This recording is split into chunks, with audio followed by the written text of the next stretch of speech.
Hola a todos, ¿cómo estáis? Mi nombre es Juan Jesús Vallejo, soy periodista, escritor y director del programa Noche de Misterio en Caracol Radio. Os mando un saludo desde la ciudad de Madrid.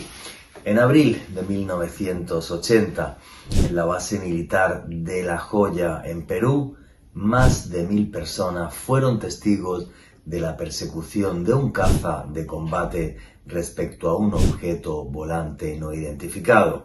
El piloto que llevaba aquel avión se llamaba y se llama Óscar Santamaría. Una persona que persiguió aquel objeto y que incluso disparó 64 proyectiles contra el mismo, sin que éste ni tan siquiera se inmutara, dando pie a uno de los incidentes ovnis más importantes de la historia. La misma CIA también investigó lo sucedido, un misterio que a día de hoy sigue sin resolver. Y además, en este podcast, el que nos habla es el piloto Óscar Santamaría. Pero si quieres saber sobre esto y mucho más, no perdáis el último podcast de Noche de Misterio en Caracol Radio. El piloto que disparó un ovni.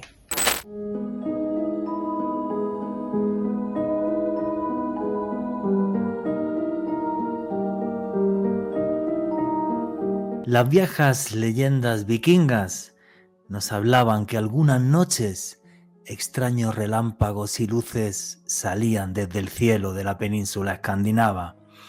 Los antiguos vikingos decían que esas luces eran ni más ni menos que provocadas por el martillo de Thor, el dios del trueno.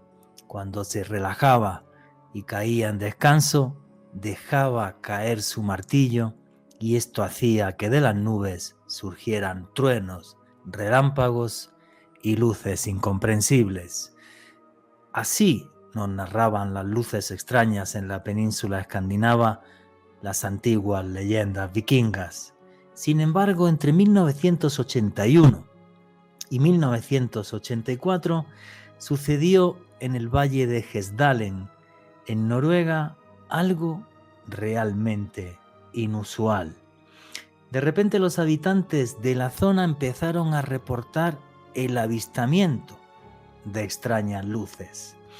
Algunas tenían forma de disco, otras tenían forma ovalada, otras tenían una forma muy difícil de definir. El caso es que estas luces aparecían sobre el horizonte, a veces bajaban prácticamente a ras de suelo, otras veces levitaban de forma extraña por encima de los árboles, y esto inquietó tanto a los vecinos que incluso la comunidad científica noruega tuvo que intervenir aquellos años para intentar comprender un fenómeno al que nunca jamás se habían enfrentado.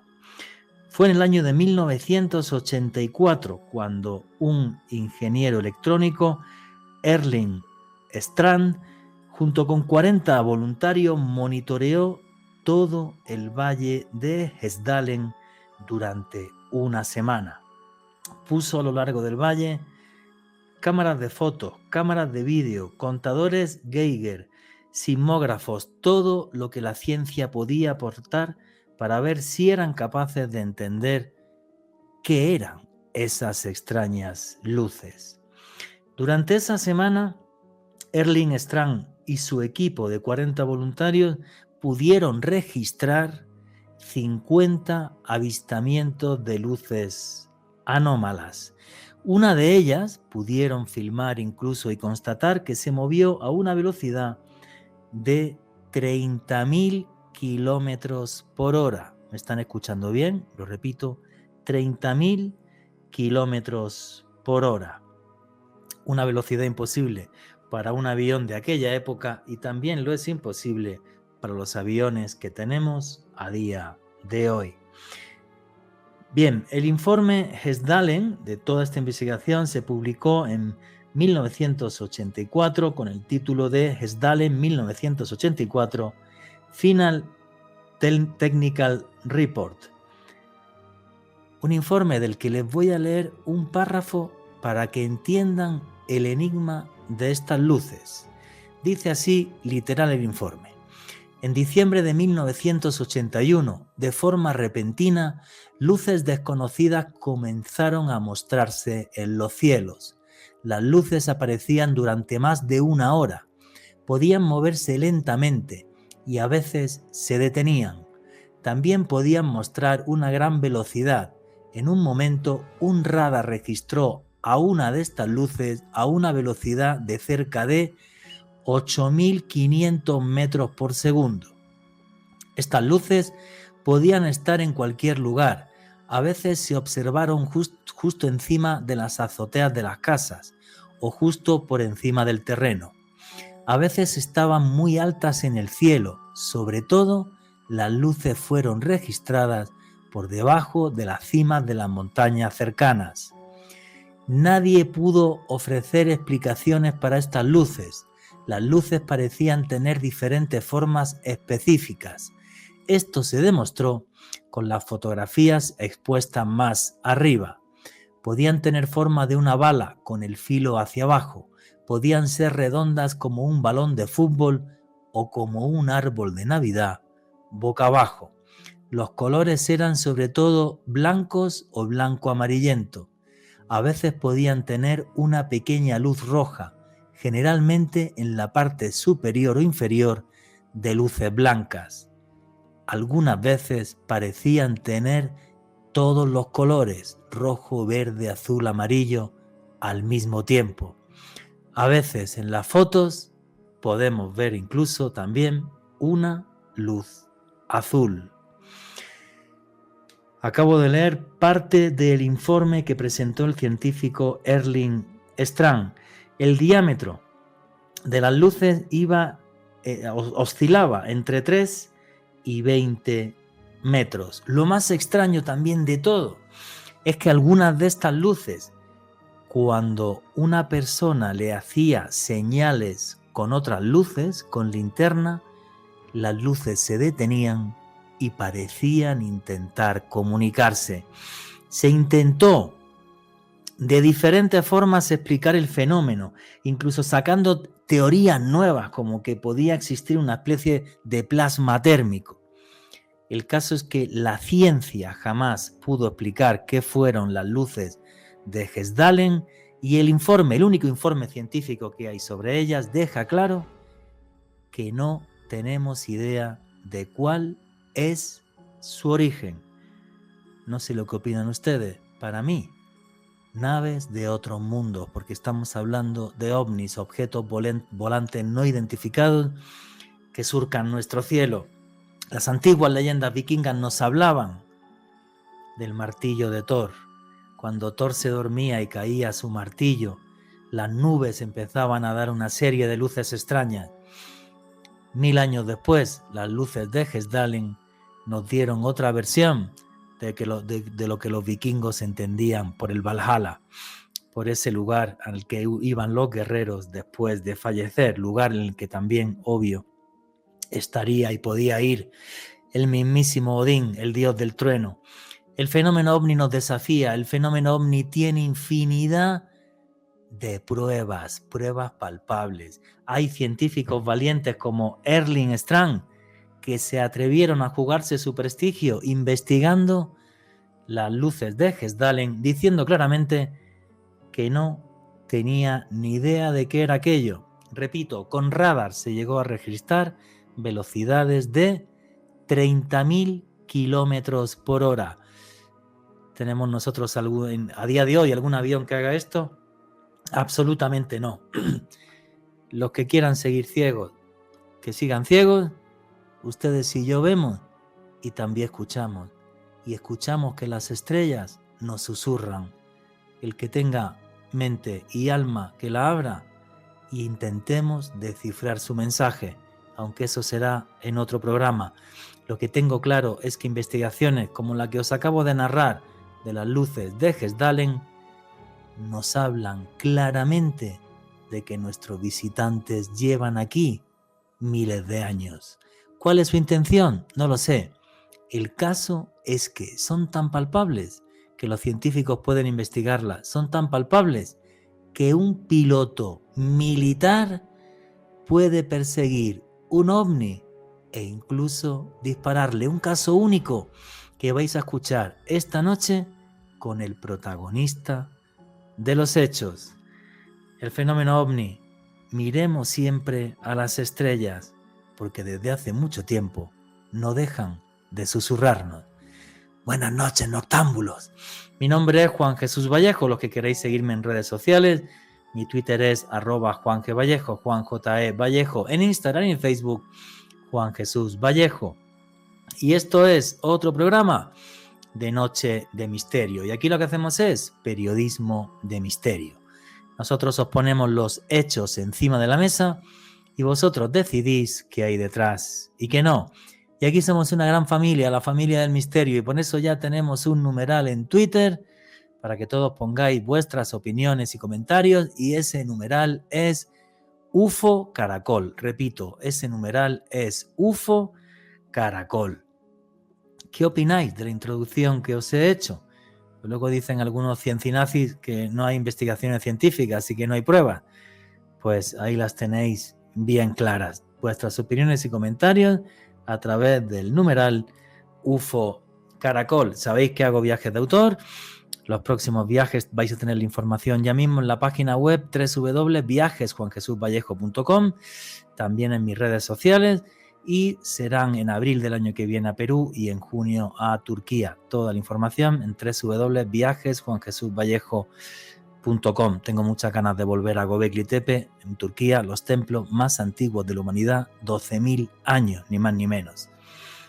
Y también acordaros que hay un canal de YouTube que es Oculto tras la sombra, ahí tenéis también todas las semanas podcast y tenéis vídeos con las noticias del misterio. Y arrancamos ya sin más dilación. Alejandro Bernal, amigo, compañero, ¿cómo estás? Muy bien, Juanje, un saludo para ti, también para toda la audiencia de Noche de Misterio de Caracol Radio, que en este momento sintoniza la señal en directo de Caracol Radio, y desde luego un abrazo enorme para todas las personas que acceden a este contenido a través del podcast que publicamos en el canal de YouTube de Caracol Radio. Juanje, hoy con un testimonio de excepción, el caso de Óscar Santamaría. Me atrevería a decir que es uno de los casos ovni, uno de los incidentes más importantes de la historia del fenómeno.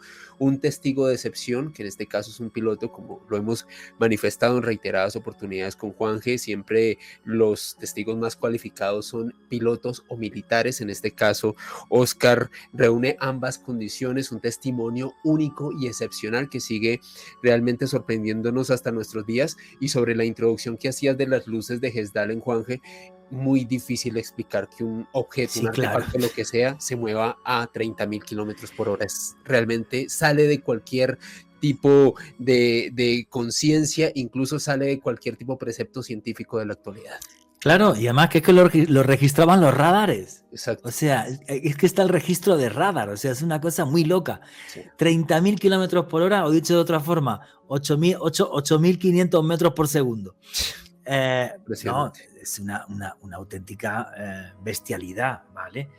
Para que luego algunos sigan diciendo que no hay evidencia de absolutamente nada extraño en nuestro cielo. ¿Vale? Y sobre todo, Juanje, que los ciencinazis sobre las luces de Gesdal llegaron a decir que era aurora boreal, que se movía a 30.000 kilómetros por hora. No, la aurora, yo que he tenido la suerte de ver la aurora boreal en Noruega, bueno, no se desplaza, ¿vale? Sino simplemente va apareciendo en el cielo, sí. Se va formando pues por las corrientes solares, ¿vale? Pero ya no, eso no se mueve por el cielo que va, la aurora, que es precioso verla, ¿vale? Muy bonito, pero no, se distingue muy, muy claramente. Y como tú estabas diciendo, hoy tenemos un testimonio excepcional, para aquellos que dicen que no hay evidencia, que es un señor que delante de más de 1.000 testigos, en la base militar de La Joya, repito, más de 1.000 testigos, salió ni más ni menos que a perseguir un objeto volante no identificado y le disparó 64 obuses, el comandante Óscar Santamaría. Y yo creo que lo suyo ya es empezar a escuchar esta entrevista que hemos conseguido con el comandante Óscar Santamaría. O sea, un hecho, un evento tan importante que la mismísima CIA llegó a hacer un informe de lo que sucedió allí. Pero tenemos aquí el testigo de excepción, repito, que pude conocer en Victoria, Entre Ríos, que es el comandante Óscar Santamaría. Óscar Santamaría, buenas tardes, ¿cómo está usted? Buenas tardes, Juan Jesús. Buenas tardes, Alejandro. Saludos para todos tus seguidores y gracias por esta oportunidad para poder divulgar lo que uno ya aprendió, conoció, tuvo la experiencia sobre el fenómeno OVNI y la realidad que representa para nosotros los que hemos tenido esa certeza de que estar en contacto con ellos, ¿no? Y efectivamente. Encantado de apoyarte, sí. Muchísimas gracias a usted, don Óscar. Bueno, vamos a ver. ¿Usted antes del 11 de abril de 1980 se interesaba por el fenómeno OVNI o era una cosa que veía en los periódicos y no le daba usted más importancia? No, o sea, nada de preferencia, conocimiento sobre fenómenos ovnis. Acuérdate que hace 43 años tampoco había tanta tecnología de las redes sociales para comunicar y los que leías en el periódico, la poca televisión que teníamos en el Perú y aparte de las películas que podía ver de blanco y negro algunas, no nos llenaba de entusiasmo saber de ovnis y no pensamos que era una realidad de esas épocas, ¿no? Muy bien, vamos a remontarnos entonces, don Óscar, a esa fecha clave. Día 11 de abril de 1980. Hay que pensar que había cierta tensión militar, corríjame usted si me equivoco, entre Chile y Perú.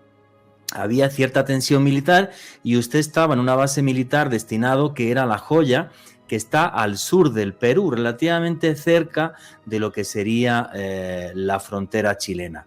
Y era un día normal hasta que usted no, más de 1000 testigos, creo que son 1800 personas las que había en la base militar de La Joya, ven lo que en principio parecía un globo blanco, bien grandote, que se estaba acercando a la nave. ¿Cómo recuerda usted esos primeros momentos del incidente de La Joya, don Óscar? Bueno, para ponerte en situación sobre las tensiones fronterizas, siempre hay. El Perú con los países vecinos siempre había la alerta, el cuidado que todo país tiene.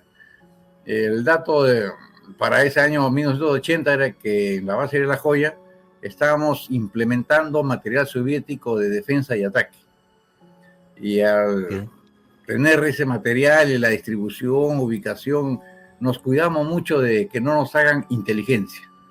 O sea, cualquier otra organización mundial o cercana que podía divulgar lo que teníamos en la base, nos cuidamos mucho de que venga alguien a hacer inteligencia, o sea, descubrir lo que teníamos. Hacer espionaje, vamos. Claro, y cuando el 11 de abril a las 7:15 de la mañana llegó un oficial al escuadrón aéreo donde estábamos los pilotos y nos dice: el comandante de la unidad ha dado la orden que despegue un avión Sukhoi y derribe el globo que se está acercando a la base. Ok, Globo acercándose a la base. Nos sonó raro porque el año 1980 en el Perú no habían globos. En lo que era el parque aéreo, o sea, el inventario de aeronaves en el Perú no habían globos aerostáticos, ¿no? O sea, sabíamos de que otros países lanzaban globos meteorológicos que cruzaban por nuestro espacio, pero no de que estén tan abajo, ¿no? No, ni tan cerca de la base militar. Claro, y toda era base sospechoso. Toda base militar en el Perú tiene una restricción de sobrevuelo de 25 millas de radio. Okay. Ninguna aeronave militar o civil puede ingresar a ese radio de 25 millas si es que no tiene el permiso de la base. Ok. Entonces, cuando desde las 7 de la mañana, los 1.800 personas que estaban iniciando la formación de lista de revista para iniciar labores, observaron ese globo al final de la pista de aterrizaje un poco más allá, ya comenzaron a alertarse y la torre de control: oye, comunícate con ese objeto que está en el aire, ¿no? Y la torre de control llamaba, no había ninguna respuesta, ninguna comunicación. Le avisaron al comando de la unidad y él inmediatamente dio la orden, ¿no? Que ese globo no llegue sobre la vertical de la base y haga el espionaje. Y haga fotografías, claro.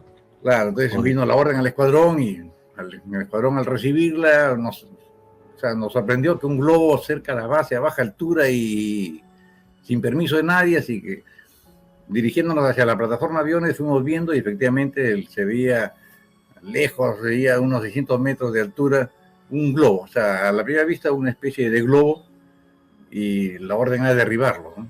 O sea, todos los pilotos, conforme sale usted con sus compañeros, veis el globo perfectamente, se divisaba. Sí, lo miramos y nos sorprendidos, pero a una velocidad mínima, o sea, estaba como estático a la vista, ¿no? Y el comandante del escuadrón me dice, Oscar, anda y cumple la misión. Como los aviones están preparados, nosotros también, me dirigí al avión de los que teníamos, uno de los aviones que teníamos ahí en la plataforma, y escogí el que tenía los cañones abastecidos. O sea, el Sukhoi siempre tiene 2 cañones permanentes incorporados dentro de su fuselaje, y abastecido significa que estén completos de los obuses de 30 milímetros que porta. Ok, estamos hablando de un avión que en aquel momento era muy puntero, un avión soviético muy puntero para hablar de 1980, ¿verdad, comandante? Sí, tenía muy buena tecnología de operación y de armamento. O sea, la computadora de tiro, el rayo láser que lanzaba para medir distancias, ubicación, unas antenas largas que sensaban la dirección del viento. O sea, te daba unos parámetros de disparo excelentes que en los años que teníamos no fallaban, ¿no? Y básicamente para el globo, que era el objetivo a derribar, había los aviones con misiles y los que tenían cañones, así que opté por el de cañones porque es más que suficiente para destruir un globo. Ok. Así que ya una vez ya posicionado en el avión, arranqué, hice el despegue, un viraje por la derecha ascendente, porque si la pista de aterrizaje es en el rumbo 180 hacia el sur, y eran 6:15 de la mañana, yo tenía el sol a mi izquierda, entonces mi concepto era atacar con el sol a mi espalda, y de paso que los obuses que iba a lanzar, si es que no daban el objeto, cayesen sobre lo que era el desierto, no sobre una carretera panamericana cercana a la base. Ok. Así que todo normal, previsible. Tomé la posición en altura, apunté, la computadora de tiro me dio los parámetros, y en la mira sale un rango rojo, verde, rojo. Un medio arco así con luces. El primer rojo significa estar muy lejos, el segundo verde es durante todo el verde puede disparar porque el arma va a llegar al objetivo, y el segundo rojo es deja de disparar que estás muy cerca. Ok. Así que tomando altura de 2.500 metros, inicié mi carrera de disparo, apuntando, teniendo las velocidades. Una vez que llegué al arco verde, apreté el gatillo de los cañones y salió una ráfaga de 64 obuses. Como estos salen por milésima de segundo y se van interponiendo entre ellos, se crea lo que decimos una pared de fuego. O sea, no es que va puntual, sino que ya se contraponen y arrasan con todo lo que esté al centro. Y en el segundo, 2 segundos que llega el obús hacia el objetivo, luego de que empecé a disparar, ya esperaba ver que ese globo explote. Claro. Pero sorpresa fue de que no explotó y comenzó un ascenso en alejamiento y a gran velocidad.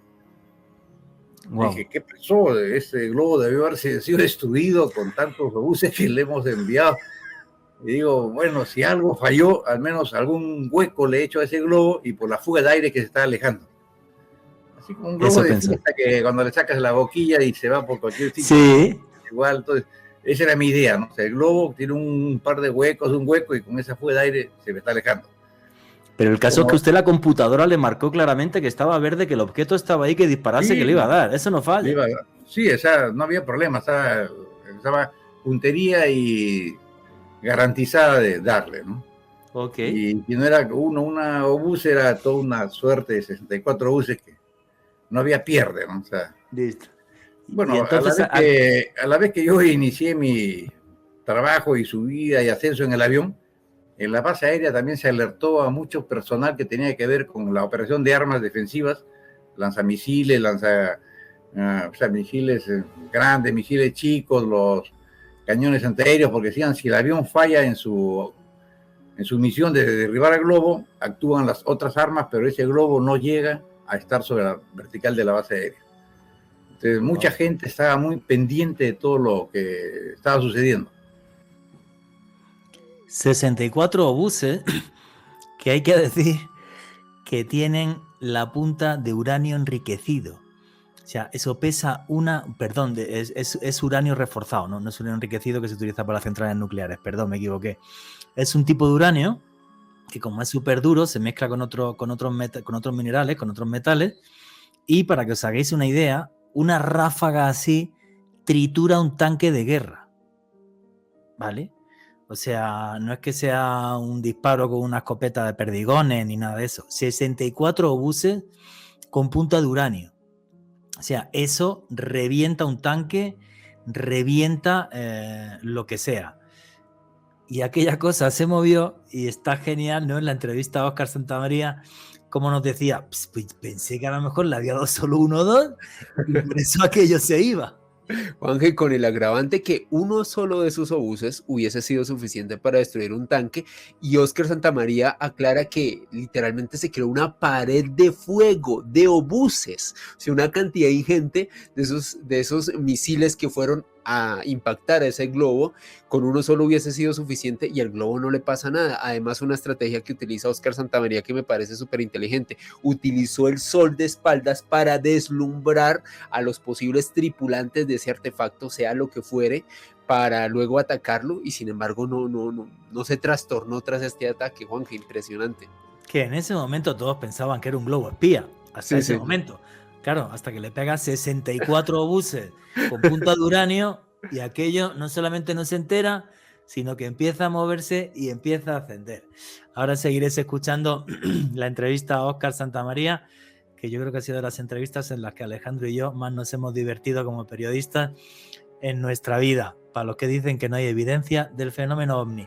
Alejandro Bernal. Tertulia de Misterio con Néstor Armando Alzate, aquí en Bogotá, el jueves 2 de noviembre a partir de las 7 de la noche, un evento que no se pueden perder los auténticos fanáticos del misterio.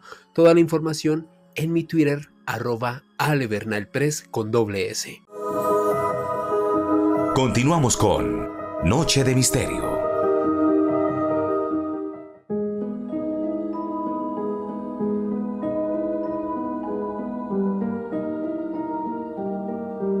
Y aquí seguimos en Noche de Misterio. Vuestras preguntas y comentarios a través del numeral UFO Caracol. Y estamos con el comandante Óscar Santamaría con su testimonio, que nos estaba comentando cómo le dijeron una mañana: oiga, coge usted un avión, un Sukhoi, vaya y liquide ese globo, que es un globo que parece que nos está espiando. Y resulta que el globo le meten 64 buses y sigue como si nada. Y a partir de ahí arranca una persecución y una historia que es parte de la historia de la ufología. Algo que realmente nos demuestra que no estamos solos. Y la entrevista con Óscar Santamaría continúa así. ¿Radar captaba el globo, comandante, o no? No. Nada. O sea, era solo visual. Una vez que el globo comenzó ese alejamiento a gran velocidad, yo que estaba en picada con buena velocidad, conecté lo que es la postcombustión del avión para mayor potencia y comencé a perseguirlo. Okay. Comencé a perseguirlo y llegué a obtener hasta 950 kilómetros por hora y no podía alcanzar al globo. Decía, oye, ese aire, ¿a qué hora se le acaba el aire a ese globo? ¿No? Si ya tiene fuga de aire, ¿a qué hora se le acaba? Y nada, ¿no? Y íbamos ascendiendo y alejándonos de la base. Y hemos llegado básicamente a 84 kilómetros de distancia de la base. De lo que inicialmente había estado a 600 metros, había ascendido hasta 11.000 metros. Wow. Y en el punto de 84 kilómetros de distancia, 11.000 metros de altura, se detuvo en seco. Se detuvo en seco y yo tuve que hacer una maniobra de desvío para no ir en rumbo de colisión con el objeto. Con él. Okay. Una vez que lo observé detenido, dije, se puso otra vez en posición de ser un blanco fácil e intenté un nuevo ataque de disparo. Por igual, tomé posición, la carrera de disparo, acercamiento, los cálculos de la mira, el arco rojo, verde, rojo. Y cuando estaba así milésima de segundo por llegar al arco verde y de hacer otro disparo, el objeto, ese globo que estaba detenido, hizo un ascenso súbito de 1.000 metros aproximadamente. Wow. Y lo que yo lo tenía ya en el centro de la mira, se me subió y me dejó la mira en blanco. O sea, me frustró el ataque. Dije, ¿de dónde ascendió y por qué? Pero vi que se detuvo otra vez, dije, ahí nomás otra media vuelta, otro posicionamiento para un segundo intento. Igual tomé la carrera de disparo, esperar el arco rojo, verde, rojo, y cuando estaba por llegar otra vez al verde, otro ascenso súbito y salió del marco de la mira. Dije, wow. 2 veces intentando atacarlo de abajo para arriba, me está esquivando, voy un poco más arriba ¿no? Y comencé un ataque ligeramente de arriba hacia abajo. Igual, cuando estaba por llegar al arco verde de disparo, volvió a hacer otro ascenso súbito. Dije, 3 veces estás jugando conmigo, pues no sé dónde saca potencia, el aire que le queda, pero mientras sea pacífico, no hay problema. Yo seguía intención de ataque. Ok. Pero ya, como era tercera oportunidad que esquivaba mi ataque, ya tomé la idea de obtener mucha velocidad, subir muy alto y hacer un ataque vertical. Un ataque Ok. vertical que si ya lo tenía en el marco de la mira y él ascendía, no iba a salirse del marco de la mira o del punto de puntería. Así que lo dejé a igual, 84 kilómetros de distancia, a 14.000 metros de altura, hice un alejamiento hacia el sur para obtener velocidad. Y cuando obtuve 1.6 Mach, o sea, 1.6 veces la velocidad de sonido, que vendrían a ser como 1.850 kilómetros por hora, inicié el regreso hacia el lugar donde dejé al objeto. Ya desde atrás venía un ascenso diagonal, suave, para no perder velocidad. A los 14.000 metros lo he sobrepasado. He llegado hasta 16.500 aproximadamente y ya buscaba en qué momento ya hacía el ataque vertical. Y mientras estaba en ese, buscando el momento ideal, el globo que había quedado a 14.000 metros hizo un ascenso súbito y se puso en paralelo conmigo. A 16.000 metros de altura, comandante. Sí, de los 14.000 a los 16 metros alcanzó una velocidad muy rápida y se puso en paralelo conmigo y se detuvo. Y ahí es Y cuando usted como- lo pudo ver súper bien. No, todavía lo tenía a cierta distancia para que me permitiese hacer la carrera de disparo y que la mira, la computadora haga los cálculos, unos 1.000 metros de separación. Entonces comencé a tratar de enfocarlo en la mira, pero el punto de puntería, el Piper que le decimos, se quedaba debajo del objeto. Y yo tenía que buscar que esté en el centro para que la computadora haga los cálculos y me dé el rango rojo, verde, rojo, ¿no? Entonces Ok. me quedaba abajo y yo trataba de subir y el objeto iba subiendo conmigo. Entonces no podía apuntarle. O sea, era disparar por las puras. Entonces seguimos haciendo flotar el avión y buscando altura, y como el Sukhoi tenía la variable de atrás hacia adelante, puse todo el ala adelante posible para tener más sustentación y seguíamos ascendiendo. El Sukhoi opera hasta unos 15.000 metros sin problemas, pero más arriba ya flota.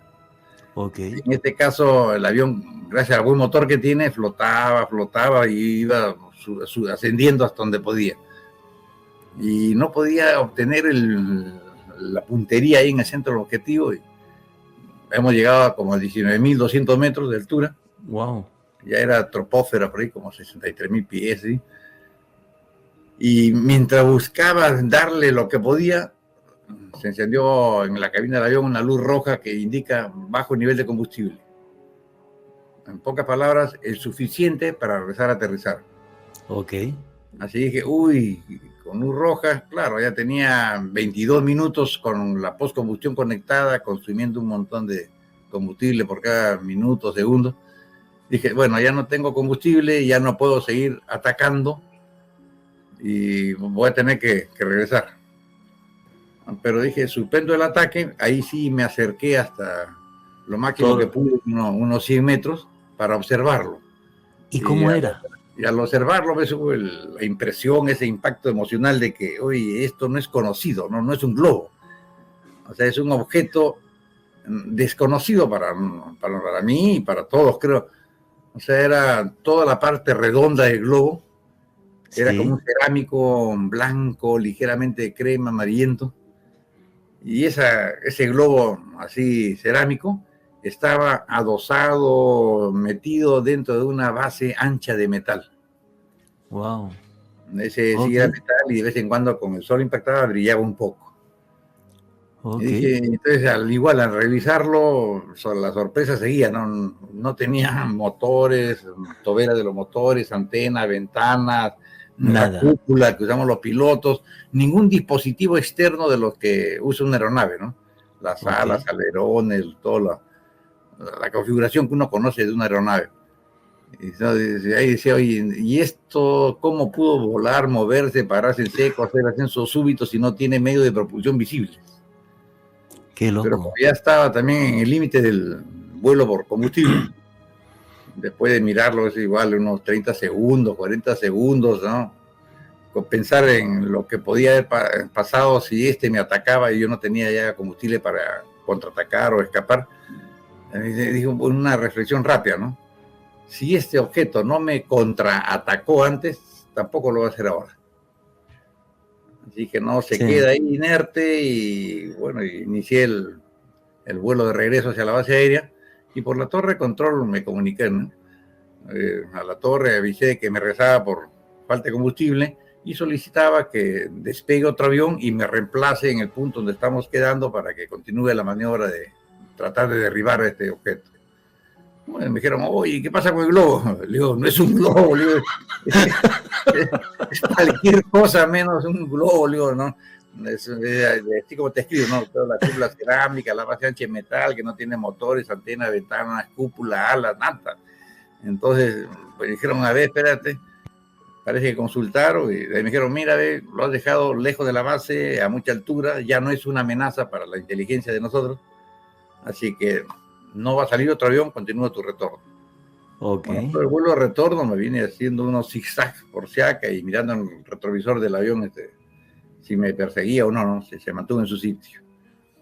Una vez que aterricé, nos reunimos en el escuadrón aéreo para el debriefing, todos los involucrados en la maniobra, ¿no? Salió como piloto, lo de mantenimiento, lo de radares, lo de sistemas de defensa en tierra, de defensa aérea, y comenzamos a contar lo que habíamos hecho, ¿no? Yo narré todo mi encuentro, persecución, disparo y todas las evasivas que me hizo, o sea, todo el detalle. Y ahí fue donde escuché el de radares que expuso, ¿no? Cuando decía, miren, en la pantalla del radar no aparecía este objeto, este globo. Porque inicialmente para todos era un globo, ¿no? Se quedó como el globo. Miren, en la pantalla del radar solamente se veía, ¿no?, los códigos, el eco del avión, pero no había otro eco, no había otro objeto en la pantalla. Salíamos de la cabina del radar, mirábamos hacia el cielo, que estaba sin ninguna nube, raso, libre, limpio, y veíamos por la altura la estela blanca que dejaba el motor del avión y el objeto brillando por ahí cerca, pero no tenía eco radar. Me dice, por eso es que también los radares de vigilancia que tenemos no detectaron el acercamiento de este objeto hacia la base a baja altura. No tiene eco, no va. De ahí los encargados de cañones antiaéreos también comentaron de que sí, por acá pasó sobre nosotros. Por abajo parecía un objeto redondo metálico, como decían, una lata de leche, lata de jugo, ¿no? La parte Sí. Y se desplazaba a muy poca velocidad en sentido contrario al viento. Wow. O sea, no era que se dejase llevar por el viento, sino que iba en contra del viento. Tenía su propia dirección y su maniobrabilidad. Sí, o sea, estaba, como dicen, en dirección inteligente. Sí. Los otros sistemas de armas que tenemos por ahí, de misiles grandes, que decían en nuestra radar de los misiles, tampoco se lograba captar al objeto. Logramos capturarlo a través de lo que es cámara de televisión, que una vez que te enganchan te van a perseguir hasta que lanzan el misil, pero desde que lo lograron captar con las cámaras hasta que empezó a evadir, o sea, a escaparse, ya no le dio tiempo de centrarlo y estar listo para dispararle, ¿no? Sí, unos 30, 40 segundos que estuvimos buscándolo, lo vimos, lo teníamos en pantalla para capturarlo, pero ya comenzó a alejar. Entonces, bajo esas premisas, el comando de la unidad dijo, no, bueno, señores, el objeto de espionaje ha sido alejado de la base, no pasó nada, ya está tan lejos que ya no es una amenaza, así que hagan sus informes escritos, nadie habla de este tema con nadie externo a la base aérea, que no se enteren los medios de comunicación porque van a venir periodistas, curiosos, investigadores y alguno de ellos podría hacernos espionaje. Y bajo esa simple orden nos hemos mantenido 20 años en silencio, ¿no? Porque ahí quedó adentro de la Fuerza Aérea, sí hablábamos, comentábamos, mis compañeros de otras unidades, cada vez que nos veíamos, oye, cuéntame tu experiencia, y conversábamos, ¿no? Ajá. Pero para la prensa, para los medios de comunicación público nunca hubo nada. Igual, como dicen, tampoco alguien me entrevistó que no sea de la Fuerza Aérea. Y bueno, después del debriefing ya me reuní con el personal de inteligencia de la base aérea y buscar en los catálogos de armas así a nivel mundial que uno tiene, qué tipo de objeto podría ser el que yo perseguí. O sea, que venga a hacer espionaje, pero la idea era de que sea como el que yo vi, o sea, sin ningún medio de propulsión para desplazarse, ninguna antena ni nada. Y no, pues todo lo que encontramos siempre tenían algo de propulsión y antenas para captar la información que se buscaba. Y ahí fue donde lo calificamos, efectivamente, este era un objeto no identificado, o sea, un ovni. Ok. Cuando ya decidimos que era un ovni, ahí sí me despertó toda la curiosidad, pues, ¿no? Certificamos que lo que he visto es un ovni. Yo que no creo en los ovnis, ya hay que empezar a buscar información, ¿no? Claro. Usted no creía, pero le disparó a unos 64 obuses, además creo que eran con uranio enriquecido. El globo, y después dije, ¿a quién le he disparado, no? Y agradeciendo que no hubo contraataque. Entonces, de ahí me interesé en el tema ovni. Al día siguiente de la base que está en el desierto, fui por la ciudad y me compré el libro Proyecto Sur para empezar a leer, me compré un montón de revistas, folletos sobre ovnis. Ya comencé a hacer una biblioteca de este tema para ver si había algo igual parecido o otras personas que habían tenido la experiencia que yo tuve. Y poco a poco me fui ahí armando de información y aprendiendo de cómo se ve este tema en el mundo. Ok. Y durante esos 20 años, usted silencio porque se le impone la cúpula militar, y a los 20 años, ¿por qué pudo usted hablar, don Óscar? La 20 años de cúpula militar, a los 3, 4 años ya nos olvidamos que había que estar en silencio, pero tampoco no hablábamos, ¿no? O sea, como digo, a nivel instituto, Fuerza Aérea, sí conversamos de este tema. Incluso yo usaba mi experiencia en algunos cursos que había que sustentar algunas tesis, cosas, ¿no? Y el año 2001, la Fuerza Aérea crea la Oficina de Investigación de Fenómenos Aéreos Anómalos. Okay. Para empezar a investigar este fenómeno, y así rápidamente me llamaron, Óscar, tú eres nuestro mejor referente, ¿no? Narra toda tu experiencia en los medios de prensa.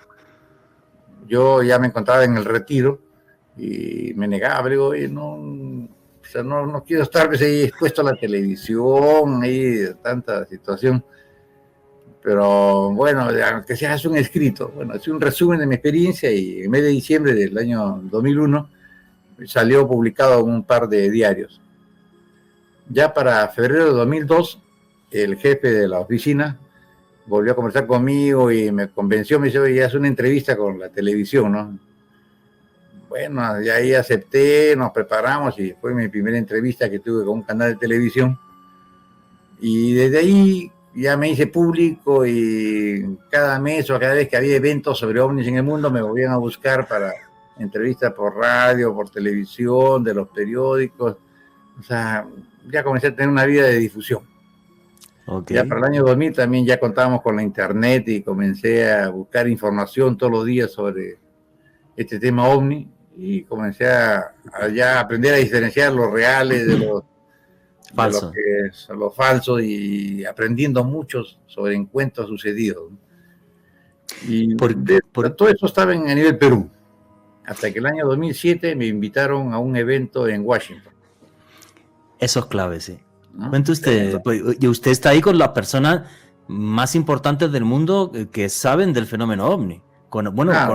Incluso con el ministro de Defensa de Canadá y con gente muy importante en ese evento en el 2013. Ese fue 2013. Mi primer viaje a Estados Unidos fue en el 2007. Ok. En el 2007, un cinematógrafo, James Fox, con una periodista que le gusta buscar la desclasificación de estos secretos ovnis, la Lely King, a través de otro amigo que tiene que ver con los ovnis acá en el Perú, me llegó la invitación para participar de este evento en Washington. Así que accedí, nos fuimos en noviembre del 2007 a Washington, nos prepararon 2 días para la entrevista, y mi narración de 4 hojas se redujo a 1 hoja para hacerlas cortas según los protocolos que querían seguir. Pero lo más interesante fue que en esos días la periodista Lely King me dijo, comandante, nuestro país, Estados Unidos, certifica que su encuentro con el OVNI fue real y me entregó un documento del Departamento de Defensa de Estados Unidos, firmado por la NASA, CIA, NSA, donde narraban el detalle de este encuentro que tuve en el año 80. Y mirando la fecha, si mi ocurrencia fue en abril, esta tenía fecha de mayo de mi año 1980. O sea, se habían confundido en la fecha, pero el evento, el que usted protagonizó. Sí, el evento era tal cual. Entonces dije, mira, yo 20 años sin saber de esto, ¿no? De que ya estaba registrado por acá. Y en esta exposición hicimos el resumen junto con, había personalidades también de varios países, ¿no? De Canadá, Inglaterra, China, más de Sudamérica, mismos pilotos, astronautas, o gobernadores ahí de un estado en Estados Unidos. Y eso fue en noviembre de 2007 y fue mi primera oportunidad de hablar en Estados Unidos. Ok.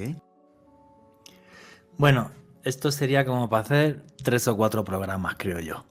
Vale. Fíjate, vamos a repasar un poquito la información en los minutos que nos quedan, ¿vale?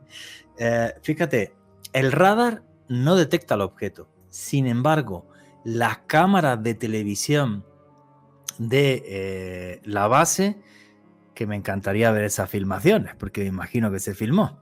Las cámaras de seguridad de la base sí lo podían filmar y eso hacía que incluso se le pudiera apuntar con un misil y dispararle gracias a esas cámaras, pero el objeto se fue cuando el ataque de Óscar Santamaría y eso no llegó a suceder. El objeto, como ha dicho él, tenía un movimiento inteligente porque era capaz de volar en contra de viento.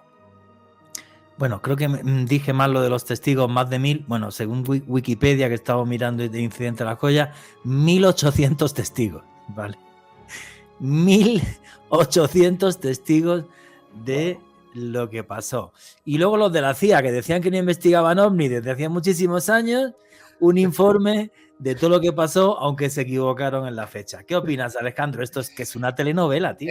Juanje, totalmente. Y un detalle que me deja alucinado de lo que nos dijo Óscar Santamaría, él comenta que cuando este globo activa la poscombustión de su avión, iba a 950 kilómetros por hora y no podía alcanzar el globo.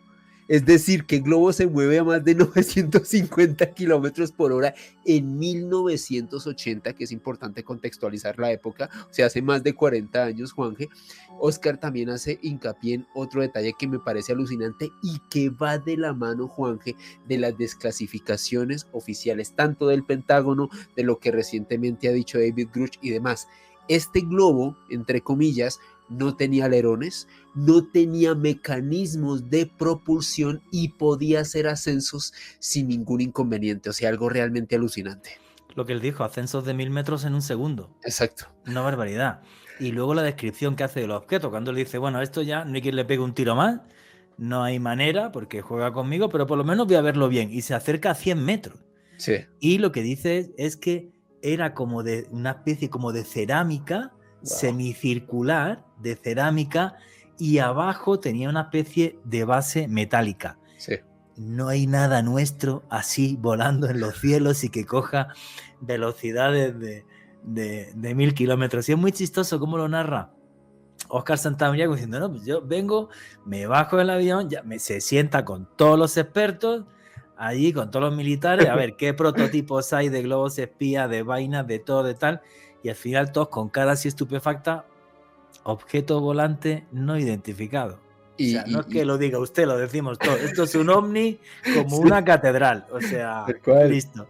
Juanje, y otro detalle importante, cuando Óscar Santamaría es invitado a Estados Unidos, lo contacta Leslie King, emblemática periodista del diario New York Times, quien fue la coautora del artículo que destapó esta gran caja de Pandora en diciembre del año 2017, junto a Ralph Blumenthal. Estamos hablando de una de las periodistas que ha revelado esta serie de información, algunas de las noticias más gordas, porque a propósito, Leslie King y Ralph Blumenthal también son los responsables de la entrevista de David Grush, Juanje, de hace unos meses. Estamos hablando de literalmente colegas que han estado muy cerca de esta fenomenología y que han destapado información muy gorda. Y esa es la maravilla de la prensa norteamericana, la libertad de prensa que hay allí.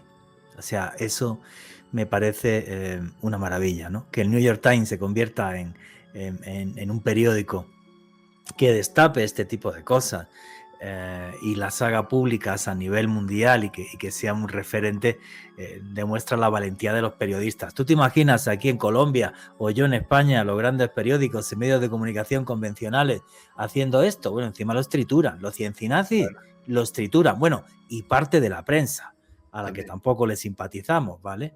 Porque escépticos y ciencinazis, ya no escéptico, la palabra escéptico para mí tiene otro significado, negacionista diría yo, ¿no? Porque ante las evidencias, o sea, a ver, ¿quién niega el incidente de La Joya del 11 de abril de 1980? Tenemos aquí hasta el señor que le disparó 64 obuses al Omni. O sea, esto es negar la evidencia, ¿vale? Y Juanje, que lo relata con una naturalidad realmente y con una tranquilidad, se nota la experticia, el conocimiento del hombre, la experiencia, o sea, aquí no hay nada traído de los cabellos, algo muy sensato, es más, utiliza un lenguaje militar a veces muy técnico, muy puntual, entonces yo creo que es impresionante este testimonio. Efectivamente, y luego en lo que queda de la entrevista, ahí ya sí, espero que lo flipéis como Alejandro y yo, que nos quedamos en shock cuando lo estábamos haciendo. Porque Óscar Santamaría nos va a relatar cómo en un encuentro con diferentes personajes muy importantes a nivel mundial en Estados Unidos empiezan a sacar información ovni muy relevante. Información ovni que ahora otra vez se ha puesto de moda. Restos no humanos, restos de naves extraterrestres, quién las tiene, quién las oculta, y Óscar Santamaría nos va a narrar toda esa experiencia en Estados Unidos de América. Alejandro Bernal. Tertulia de Misterio con Néstor Armando Alzate aquí en Bogotá el jueves 2 de noviembre a partir de las 7 de la noche, un evento que no se pueden perder los auténticos fanáticos del misterio.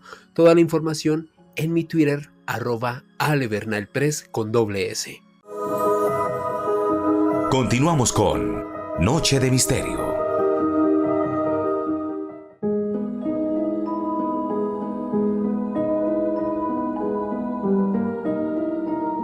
Y aquí seguimos en Noche de Misterio, vuestras preguntas y comentarios con el numeral UFO Caracol.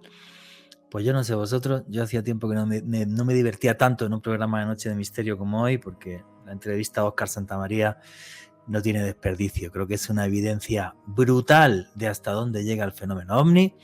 Repito, más de 1.800 testigos, un informe de la CIA y imaginaros aquella reunión cuando bajó Óscar Santamaría, la cara de todos los expertos militares diciendo: señores, un ovni, objeto volante no identificado, más claro, el agua.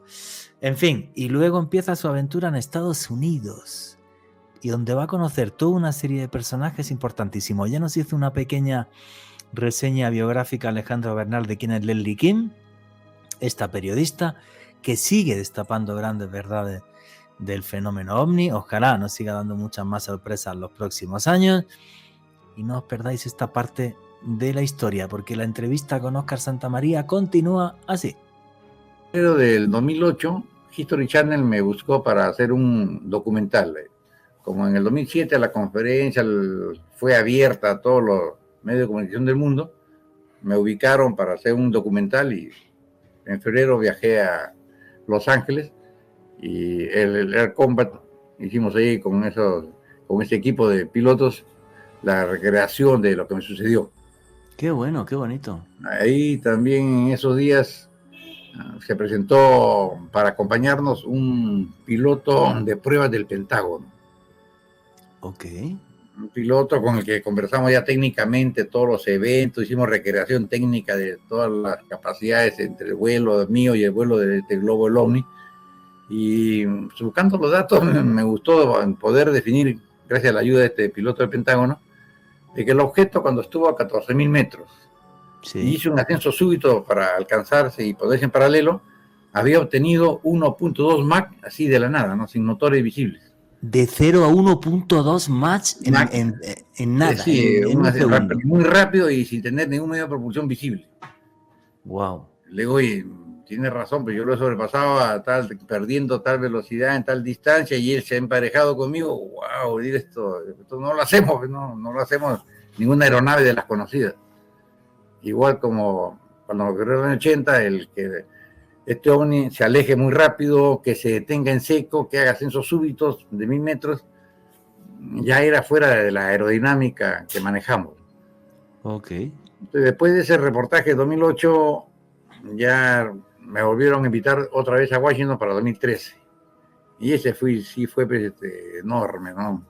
Muy, muy trascendente para el conocimiento que a ese entonces tenía. El 2013 fue una semana, 5 días de 8 horas diarias donde personalidades del mundo hablaban sobre ovnis y alienígenas. Y también sobre los adelantos tecnológicos que habían desarrollado en el Área 51 y otros sitios. Y bueno, pues había astronautas, militares, el ex ministro de Defensa de Canadá, otro personal que había trabajado en el Ministerio de Defensa de Inglaterra, Nick Pope. Nick Pope, había parientes del militar Mitchell que había estado en el caso de Roswell, y astronautas que también habían ido a la Luna, habían estado en el espacio, habían observado naves. Y fue un evento donde la dinámica o el protocolo a seguir era jurar sobre la Biblia que lo que ibas a comentar o a exponer era verdad, si no era perjurio y a la cárcel. Jurar sobre la Biblia, y había que convencer a 6 miembros del Senado, del Congreso americano, que era el grupo de panelistas. Ok. O sea, había que convencerlos que lo que tú contabas era cierto, y adicional había que presentar pruebas. Pruebas de lo que hablabas era verdad. En mi caso, presenté el documento del Departamento de Defensa. Otros casos presentaban videos, libros, investigaciones sobre lo que iban narrando. Y fue increíble, ¿no? O sea, básicamente muchos militares presentes decían: ya pasó mi periodo de silencio de 40, 50 años, ya puedo hablar libre. Y comenzaron a narrar de que efectivamente ellos trabajaban en el Área 51 con alienígenas y intercambiaban tecnología y habían desarrollado cosas que no nos imaginamos, porque decían: ¿se imaginan trabajar con alienígenas vivos y tener un presupuesto anual de $3,000 millones? Wow, y en 60 años, ¿qué cosa no hemos desarrollado? Y ahí vino, cuando ellos presentaban la exposición, las pruebas, los documentos, ya tenemos desarrollado la creación del motor de la energía inversa, el punto cero, que la capacidad de brindar energía eléctrica gratis a todo el mundo, que tenemos la cura para todas las enfermedades. O sea, que no podemos evitar que te enfermes, pero te metemos en una máquina y te cura. Los males y te curamos. Y después que habían desarrollado naves tipo OVNI hechas en la Tierra por los mismos militares. Y con esas naves nos vamos a la Luna, Marte, cuando queremos. Y alguien le preguntó: pero ¿y eso del trabajador espacial? Ese es para el público. Y eran militares que habían trabajado en inteligencia en Estados Unidos, los que estaban hablando en ese año. Igual que varios científicos que habían trabajado en el Área 51 y en otras compañías contratadas por el Área 51 para que desarrollen tecnologías, pero que ya estaban liberados del periodo de silencio, ¿no? O sea, estaban libres para hablar. Y eso fue interesante, ¿no? Y como todos habían jurado sobre la Biblia, supuestamente todos lo tomamos como verdad. Y allí había 6 congresistas de los Estados Unidos de América que tomaban nota de todo. Claro, sorprendidos incluso cuando le contaban de esos adelantos tecnológicos. Y bueno, adicional a eso, en un momento el señor Paul Heller, que había sido ministro de Defensa de Canadá y trabajaba en el Ministerio de Defensa por 25 años, cuando él expuso, dijo, ¿no? Como comprenderán, en mi condición de ministro de Defensa, he conocido de todas las amenazas que podía haber en el mundo, para el mundo o mi país. Y también de muchas cosas más. Y sacó un documento y dijo: yo tengo el conocimiento de que ustedes, los americanos, tienen a 2 alienígenas vivos, que le llamamos los blancos altos, y los tienen trabajando con la Fuerza Aérea en una granja en Nevada. Wow. Nevada significa Área 51. Sí. Entonces los militares que estaban ahí, sí, efectivamente, los tenemos trabajando, son ingenieros ahora, Y desde que empezó Roswell, donde fue el primer contacto con alienígenas sobrevivientes, y después han tenido contacto con otras razas, como entonces hemos tenido pues hasta 100 y pico de personas alienígenas con las que hemos trabajado, y ya después nos hemos quedado con todos ingenieros. Y el desarrollo tecnológico obtenido es grande, ¿no? Y uno de los senadores, congresista, manifestó, ¿no? Oh, no puede ser, tengo 8 años en el Congreso y nadie me ha contado de esto. Dios santo. Y el militar retirado le dice, señor congresista, perdón, pero nosotros los militares, con otros países en su conjunto, conformamos el complejo industrial militar. Y nuestra misión es proteger a la humanidad, no solamente a Estados Unidos. Ok. Y manejamos 10 niveles de inteligencia. Usted como congresista está en el nivel 4. No va a saber del resto. Y le preguntó, ¿y entonces el presidente Obama? Bueno, él está en el nivel 7. ¿Cómo? No es posible. Nuestro presidente, nivel 7, sí. Un presidente rota cada 4 años, puede ser amenazado y hablar. En cambio, los militares manejamos cosas que el resto no debe saber y por eso mantenemos el nivel 8, 9 y 10. Y eso sería una alianza entre grandes mandos militares de Estados Unidos, Unión Soviética, bueno, ahora Rusia, China y algún país más, imagino. Algo así, escuché como que era Estados Unidos, Rusia, China y Alemania, los 4. Ok. ¿No? O sea, eran los 4 que protegían a la humanidad. Y una cosa era sus conflictos internos, pero otra era su misión de proteger al mundo. O sea, Okay. Uno por otro. Y ahí comenzaron pues, a hablar de por muchas, o sea, en una semana de 8 horas diarias, información increíble. No, y lo bueno fue de que desde antes de que empiece ese congreso, que era la audiencia ciudadana para la revelación, uno se suscribía por $3.90 y podías ingresar en vivo toda la semana de las exposiciones. O sea, se liberó, no hubo ningún secreto, todo era fuente abierta, ¿no? Me acuerdo que el primer día de la exposición, 4 millones de personas se habían conectado. 4 millones, wow. Y ya para los otros días siguientes ya había mucho más, ¿no? O sea, mucha gente se enteró de todo lo que pasaba esa semana y estuvieron por 2 años con links para reingresar y ver tal día, tal hora la conferencia de cada uno de los testigos. O sea, información libre para trabajar. De lo que se expuso en esa audiencia ciudadana, información con pruebas, que en un momento se cuestionaba, ¿no? ¿Por qué no se libera estos avances tecnológicos al mundo? Nos mejorarían la calidad de vida, tener energía eléctrica gratis, motores que no usan gasolina, ni gas, ni petróleo, ni carbón, ¿no? Que podemos curarnos todas las enfermedades. Las enfermedades. ¿No? O sea, también habían desarrollado lo que es la teletransportación. Ok. Dijeron, señores, imaginan irnos de Washington a Londres en 2 minutos. ¿Y cómo? La teletransportación. Pero decían que por política de gobierno eso no se iba a dar al mundo, porque el mundo no estaba preparado para recibirla. Decía la teletransportación. Alguien comete un crimen y de dónde lo encontramos y puede ir cambiándose de portal en portal y no lo encontramos, ¿no? Entonces, como decimos, respetamos política de cada país y libre. Y sería lo que dice usted, un gran pacto militar de forma de que ningún gobierno ni ninguna empresa se beneficie de esa tecnología. Claro, pero como era bueno, el promotor del evento, Stephen Bassett, al día viernes, fin del seminario de la audiencia, reunió todas las pruebas, hizo un documento dirigido a la ONU, la cual firmamos todos los participantes, solicitando a la ONU que con ese material vea cómo podía aplicarlo en beneficio del resto del mundo. ¿No? Porque, o sea, si Estados Unidos por sus políticas no quería, a ver si la ONU por un momento podía hacerlo.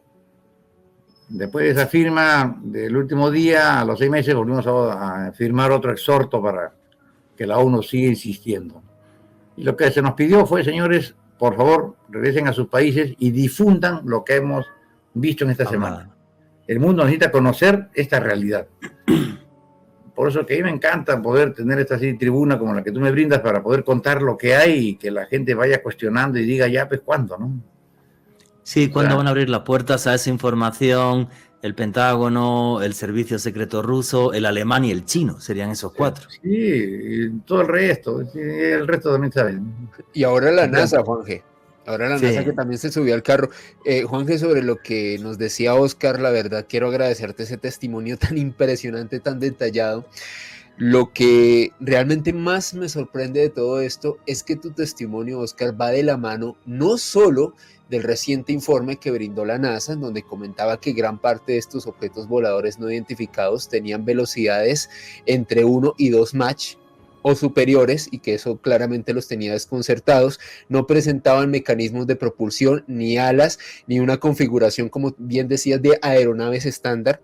Claro. Y esto también va de la mano de una revelación que se ha hecho realmente muy viral en los últimos días por parte de la prensa norteamericana. David Charles Groch, un miembro de la inteligencia norteamericana, militar estadounidense condecorado en Afganistán, un héroe de guerra, un hombre que realmente ha sido apoyado por gran cantidad de militares norteamericanos que dicen que tiene una trayectoria intachable, presentó hace unos días una denuncia pública en donde comentó cómo hace unos meses pudo reunirse con congresistas de los Estados Unidos, donde les reveló nombres de programas donde se han podido captar aeronaves completas y fragmentos de aeronaves de origen no humano, ojo, esto es muy fuerte, con los cuales Estados Unidos habría estado desarrollando ingeniería inversa desde hace décadas, algo que David Charles Groch denomina como una guerra fría, en la cual gran parte de las potencias mundiales han estado recopilando estos metamateriales para poder obtener una ventaja tecnológica a futuro. Realmente, Juan, una de las noticias más impactantes de los últimos días. Y esto de hace como 48 horas, comandante. Exacto. Como de hace 2 días, la noticia que le está comentando Alejandro Bernal, y este señor es un antiguo militar de inteligencia que estaba en Afganistán, ¿verdad? Sí, Juan G., condecorado por sus acciones en Afganistán. Perfecto. Así que, don Óscar, no está usted solo. Lo que está usted revelando, hay otros militares también valientes que lo están contando ahora mismo, ¿no? Me parece algo tremendamente fabuloso. Don Óscar, yo quiero hacer una pregunta personal. Claro, después de lo que usted vivió y de lo que vivió en el año 2013, su visión del mundo cambió radical, me imagino. Sí, o sea, básicamente ya perdí, ¿cómo se llama? La duda. Acepto todo lo que sea extraño, porque después de lo que me ocurrió con el compartir el espacio con seres que no son de este planeta, cualquier cosa puede ocurrir y no había problema, ¿no? Y conociendo todo lo que ocurre, los avances, va. Esto de la NASA, sí, justo estoy suscrito a varios grupos de investigadores ovnis y todos los días le dedico 2 horas para ver qué cosas publican, y ya salió esto. Y dicen, por fin los militares hablan, ¿no? Dicho por ellos mismos, para rebatir los informes medios ocultos o medios callados que no quieren hablar en público. Y eso favorece, ¿verdad? O sea, que el mundo conozca, como decía en un momento el senador el ministro de Defensa de Canadá, los que pagamos impuestos tenemos derecho a saber, ¿no? Sí, claro. Claro, te decía, oye, que la gente hable es legal, normal, formal, ¿no? Ahora ellos decían, en Estados Unidos, como todo este contacto extraterrestre fue en época de la Guerra Fría con Rusia, no queríamos que ellos se enteren de nuestros desarrollos tecnológicos y por eso desvirtuamos mucho avistamiento que tenía el público. Y esa política parece que les ha quedado hasta ahora, ¿no? No hablan tan libre como nosotros acá en Sudamérica. Y acá en Sudamérica, no sé si has visto, es entre Colombia, Brasil, Chile, Argentina, y todos los días hay un evento que nos llama la atención sobre la presencia ovni, ¿no? México, Tamaulipas, o sea, un montón de información diaria que se va viendo y registrando. Y básicamente certificando que son verdaderas, ¿no? Sí estamos en un cambio de paradigma, creo yo, tanto con las informaciones del Pentágono que está viendo, ¿vale? Donde se habla ya claramente que tienen una oficina de investigación de ovnis, que invierten en esto dinero personal y tiempo, creo que es una especie de cuentagotas esto que está pasando, sacar los vídeos de TikTok, de Gimbal, todas las filtraciones que ha habido desde el año 2017. Lo que pasa que es que gracias a personas valientes como usted o como el militar que ha comentado ahora mismo Alejandro Bernal, que es que todos estamos despertando. O sea, esto ya es una especie de secreto a voces y creo que todos estamos reclamando lo que estaba diciendo don Óscar Santamaría. O sea, si pagamos impuestos y somos ciudadanos y tal, pues creo que son informaciones claves para ver hacia dónde camina el mundo y qué tecnología tenemos para poder afrontar las próximas décadas de la humanidad, que son claves por ciertas cosas, como por ejemplo es el cambio climático. Bueno, hay tantos datos que comentar que no sé ni por dónde empezar. Me he hecho aquí una lista. Bueno, algún comentario que habéis escuchado porque la entrevista la hicimos hace varias semanas antes de la famosa comparecencia en el Congreso. Pero fijaros todo lo que nos cuenta Óscar Santamaría. Que en el Área 51 están haciendo motores con tecnología inversa y que además tendría fuentes de energía para darle energía a toda la humanidad. Que se podrían curar además todas las enfermedades. Primera pregunta que me hago yo. Si se curasen todas las enfermedades, en vez de 8.000 millones, ¿cuántos seríamos? ¿16.000 en un siglo o algo así? Por lo menos, sí. Mal asunto. Que tienen ya naves que son capaces de ir a la Luna o hasta Marte. Que Paul Heller, exministro de Defensa de Canadá, dijo en esa reunión, que esto es muy fuerte, que en el Área 51 en Nevada habría 2 extraterrestres vivos que le suministran información a científicos norteamericanos y que los militares protegen esto porque así protegen a la humanidad. Pues yo creo que nos mataríamos todos por saber la enfermedad de todas las curas, o sea, curar todas las enfermedades, ese tipo de motores y demás, y que la humanidad no está preparada para esto. Y cuando se refiere a un grupo de países, esta entrevista la hicimos un poquito antes de que saliese lo de la famosa alianza de los 5 ojos. Tal cual, Juanje, y es que precisamente el parlamentario canadiense Larry Maguire fue el que destapó más información al respecto, y fíjate, Juanje, cómo se ha concatenado todo. Esta entrevista la hicimos hace unas semanas y apareció lo de Larry Maguire, luego la comparecencia de Eddie Rush en el Congreso de los Estados Unidos. Pero bueno, ¿qué fue lo de Maguire? Resulta que este señor es un congresista vigente dentro del Parlamento de Canadá, y este hombre en marzo de este año le envió una carta oficial que fue filtrada por 2 divulgadores, George Knapp y Jeremy Corbell.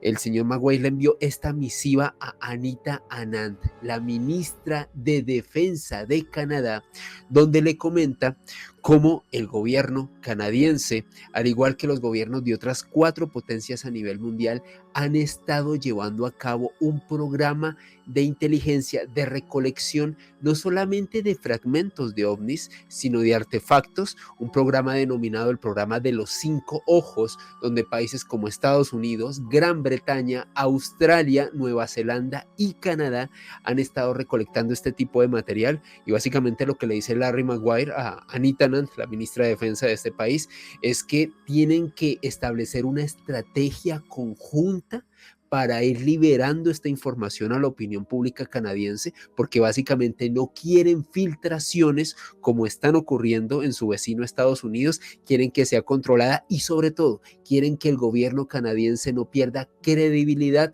frente a los ciudadanos de ese país. Es que es muy heavy, es que estamos hablando de un documento oficial en Canadá. Exactamente. No es una carta que escribió en una servilleta de un restaurante y se la mandó. Entonces, claro, hacemos esta entrevista a Óscar Santamaría, nos comenta esto y sale luego el tema de esta carta con lo de la alianza de los 5 ojos y todo tiene sentido. Ahora, aquí mi reflexión es la siguiente. Realmente, si esto es real, los militares del mundo, esa cúpula militar, no del mundo, de esos 5 países, está haciendo lo correcto. Y esto es que es muy complicado de responder, porque si de repente tuviéramos tecnología para crear energía de forma ilimitada, pudiéramos meter a alguien en una máquina y que se curase de todas las enfermedades y se revelase esto, yo no sé si el mundo enloquecería o si nos pelearíamos como ratas por tener las patentes de esa tecnología y demás. Que eso es lo que me aterra. Es que, Juanje, sería un salto cuántico, o sea, un salto brutal a nivel científico el poder liberar esto, si es verdad. A mí me causa la impresión también, Juanje, nuevamente concatenando estas declaraciones que nos dio Oscar Santamaría con lo que dijo David Grush, no solo en el Congreso de los Estados Unidos, sino en medios de comunicación. Este ex miembro de inteligencia norteamericana, condecorado en Afganistán, quien llegó a comentar que los norteamericanos no solo poseían artefactos intactos, sino también algunos de sus tripulantes. Nuevamente concuerda con lo que dice Oscar Santamaría, con lo que comentó Paul Heller, que de acuerdo a Oscar Santamaría fue testigo de esto. Entonces, Juanje, como dicen por ahí, todos los caminos conducen a Roma, y es impresionante estas sincronías. Es que se está repitiendo, tío. O sea, a mí lo que me deja un poco... Mira, hasta que no le hice la entrevista a Oscar Santamaría y salió todo esto de David Grush, y el tipo hablando ya tranquilamente delante de congresistas, yo sí estaba convencido de que tenían restos no humanos y de que tenían restos de naves de otro mundo. Aunque siempre pensé que la tecnología, la ingeniería inversa que se hizo, poco le funcionó. Para mí, coger una nave que venga de otra dimensión o de un multiverso sería como si le das a Leonardo da Vinci, el tío más listo de hace unos siglos, y el tío más listo del mundo, le das un celular y le dices, venga, replícamelo. No sabe ni qué es la electricidad. O sea, está en un salto cuántico tan enorme, y yo siempre pensé eso. Ahora, macho, empiezo a tener mis dudas, tío. Empiezo a tener mis dudas de lo que le contaron a este señor, a Oscar Santamaría, en Estados Unidos, y de todo lo que está pasando con David Grush a la cabeza. Pues porque cuando el río suena, el agua lleva. Sí. Y aquí el tema es que están venga a decirlo, que esto se ha mantenido como un gran secreto porque no sabemos cómo respondería la humanidad, cómo responderían los gobiernos del mundo de que hay un salto cuántico tan enorme entre unos y otros, y entre unos países y otros que tienen acceso a esta tecnología, y hay cosas incluso que como humanidad creo que a lo mejor no están bien, que es que prácticamente podamos ser inmortales, ya lo que nos faltaba con lo egoístas que somos. Sí. Entonces, mira, y tú en tu canal de YouTube has hecho algún vídeo ahora sobre esto, pues ya hay hasta gente que experimenta con esto y tal, y para que podamos ser inmortales o vivir por lo menos 120, 140 años. En fin, ¿qué opináis a través del numeral UFO Caracol? Yo hoy estoy flipando con todo lo que nos está contando el comandante Oscar Santamaría. Alejandro Bernal. Tertulia de Misterio con Néstor Armando Alzate aquí en Bogotá el jueves 2 de noviembre a partir de las 7 de la noche. Un evento que no se pueden perder los auténticos fanáticos del misterio. Toda la información en mi Twitter @alebernalpress con $S. Noche de Misterio, Caracol Radio.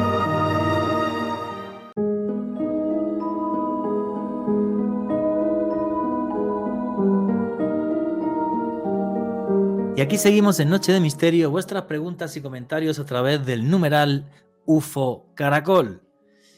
Dios santo, qué bombazo de informaciones y qué bombazo de comentarios nos está haciendo Oscar Santamaría. Y todavía queda un trocito de entrevista para que sigamos reflexionando sobre lo que pueden estar ocultando las cúpulas militares de los gobiernos más importantes del mundo. Y la entrevista con Oscar Santamaría continúa así. Porque es lo que estaba diciendo don Oscar Santamaría, que si se hace un cambio a nivel radical en ciertas cosas como es la energía, por ejemplo, que consumimos y tal, el sistema económico mundial colapsaría. Y yo creo que esa ha sido la reserva, por ejemplo, que ha habido hasta ahora sobre todo este tipo de cosas. Pero creo que Alejandro y yo estamos súper felices hoy con esta entrevista, y le tenemos que dar las gracias a Oscar Santamaría por su valentía. La estamos poniendo aquí ahora mismo en Oculto tras la sombra. Luego, dentro de unas semanas, también la pondremos en Caracol Radio, téngalo seguro, y le mandaré los enlaces y todo para que pueda ver los programas tranquilamente. Don Oscar Santamaría, ¿sabe usted una cosa? Le envidio porque me hubiera encantado dispararle un ovni como usted y creo que sigue siendo el único que lo ha hecho, porque lo que pasó hace unas semanas con esto que hubo los globos esos por Canadá y tal, creo que con perdón era una huevonada, le dispararon a cualquier cosa. Creo que sigue siendo usted el único piloto en la historia que le ha disparado a una nave de otro mundo. Y esa nave de otro mundo, aquellas balas se las comió como el que come chocolate por la mañana, vamos. No, ahora conociendo un poco más justo en este año, después de ver en Turquía cómo lanzan misiles contra un ovni, el misil estalla, pero el ovni hizo un movimiento rápido y se alejó al borde del alcance de las esquirlas del misil. Entonces yo digo, en mi caso, cuando disparé el año 80, o bien las absorbió o las hizo rebotar, porque esa tecnología es como la que vemos en la ciencia ficción, que tiene su escudo de protección para que no entren balas, o al ver que se le venía la bala en esa milésima de segundo, hicieron el alejamiento y las balas pasaron detrás de él, ¿no? O sea, son tecnologías, por eso cuando nos dicen, oye, fueron a atacar con tales misiles en Estados Unidos, le digo, no les creo, esos misiles no le van a hacer nada, pues son muy lentos para la capacidad de ellos, ¿no? Y como ese de paso, nunca han presentado las pruebas de la destrucción o el derribo. Y por otro lado, conociendo pilotos de otros países que en un momento han salido a perseguir y a atacar ovnis, me acuerdo mucho del comentario del general Yamir Jafari de Irán, que dice, ¿no? Salimos 2 aviones a perseguir un ovni que había estado sobre la ciudad de Teherán. Había que llegar a las 10 millas de distancia para lanzar los misiles, pero cuando estábamos por llegar a las 10 millas de distancia, el ovni se alejaba 10 millas más. Y así hasta que un momento hicimos un viraje cruzado y nos acercamos a menos de 10 millas. Y cuando íbamos a lanzar el misil, oh sorpresa, todo el sistema de armas electrónico estaba en negro, bloqueado. O sea, nunca pudimos lanzar el misil. Parece que de lejos bloquean nuestras armas electrónicas, conocen nuestras capacidades y nos evitan sabiendo lo que podemos dar como armamento terrestre. Y de ahí venía la sorpresa que me decían, oye, ¿y tú cómo pudiste dispararle? Es que yo disparé cañones, a veces no es electrónico, eso era mecánico. Qué bueno eso. Anular, ¿no?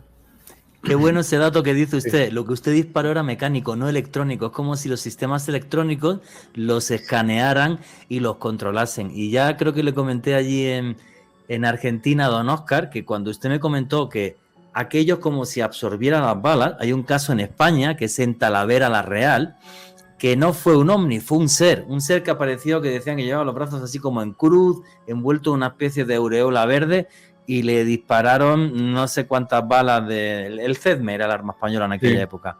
Y nada, no aparecieron las balas, es que no aparecieron las balas ni en el muro de detrás del ser, que es que tenían que haber aparecido los impactos de balas, le metieron como dos cargadores, 40 balas, y no apareció nada, ni un solo impacto de bala en el muro. Es como si aquello fuera, no sé, una especie de campo de fuerza o algo que absorbe lo que le tiran. No llegó ni un solo proyectil, dio en el muro. No atravesó para ir al muro, o sea, quedó en el cerco.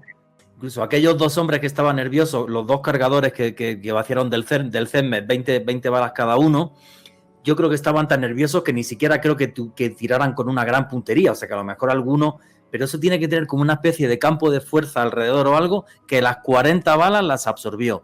No llegó ni una sola a impactar contra el muro. De hecho, se quedaron en el camino y lo único que interpuso en el camino era ese ser, ¿no? O sea, sí, esa correcto. tecnología, de hecho, la deben de tener bien desarrollada. Sí. No se dejan atacar fácil. No, yo creo que juegan con nosotros, como aquel objeto jugó con usted. Eso de hecho, sí, se escapaba, se movía y se mataba de risa. Don Oscar Santamaría, quiero darle las gracias por estar aquí con nosotros, por haber compartido este momento. Creo que nos has hecho el regalo de la semana a Alejandro Bernal y aquí a un servidor. Y entonces ya vamos a llegar a las conclusiones y el cierre de cada uno aquí en el programa. Don Oscar Santamaría, su conclusión y su cierre para todos los espectadores ahora mismo de Oculto Tras la Sombra, y luego le aseguro que también saldrá en Caracol Radio. No, Juan Jesús, muchas gracias por permitirme ahora contar esa experiencia y sobre todo difundir lo que nos pidieron.